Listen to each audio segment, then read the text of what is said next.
प्रकाश, कैसे हो? और क्या बताऊं काका, बेटे की माँ के मर जाने के बाद से बहुत कष्ट में दिन काट रहा हूँ। ये क्या कह रहे हो? सच में? तो मुझे बताया क्यों नहीं? सब कुछ अचानक हो गया, किसी को बताने का मौका ही नहीं मिला। छोड़ो ये सब बातें। ये घटना कब हुई थी? लगभग 2 साल हो गए। तब तो तुम घर में अकेले रहते हो या कोई और साथ में? नहीं नहीं, मैं और मेरा बेटा दोनों साथ रहते हैं। अच्छा ठीक है, आज मैं जाता हूँ, दूसरे दिन घर आऊंगा, तुमसे कुछ बात करनी है। ठीक है काका।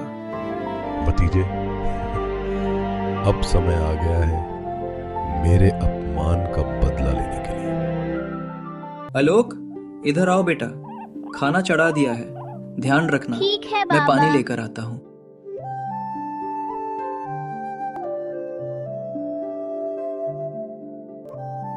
अरे काका, आप कब आए?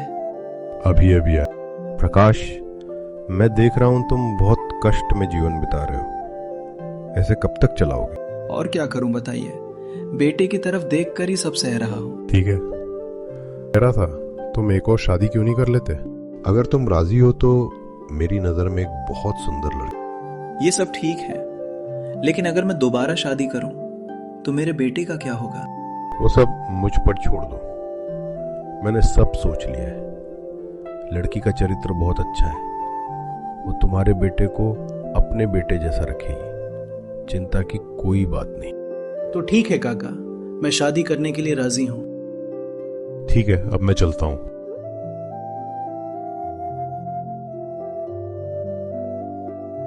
काका की सलाह पर प्रकाश ने दूसरी शादी कर ली। बेटा आलोक, बाहर आओ। बाबा, ये कौन है? आलोक, ये तुम्हारी नई माँ है, आज से तुम इन्हें माँ कहकर बुलाओगे। ठीक है बाबा।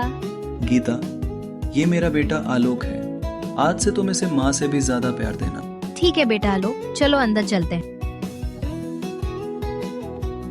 कुछ दिन बाद प्रकाश भी दुकान पर गया था और चाचा घर आ गए। बेटी, क्या तुम ऐसे ही रहोगी? तुम्हें अपने भविष्य की चिंता नहीं है? काका क्या कहना चाहते हैं? क्या आप चाहते हैं कि मेरा भी अपना बच्चा हो? पराया बच्चा कभी अपना नहीं होता। घर और संपत्ति का वारिस अपना ही बच्चा होना चाहिए। लेकिन आलोक के पिता क्या मानेंगे? उसे तुम्हें ही समझाना। मैं चलता हूँ, मेरी बात सोच के देखो।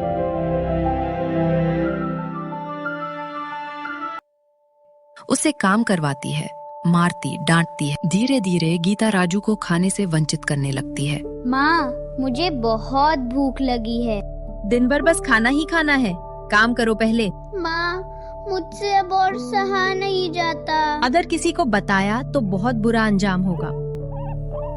एक दिन राजू घर से भाग जाता है।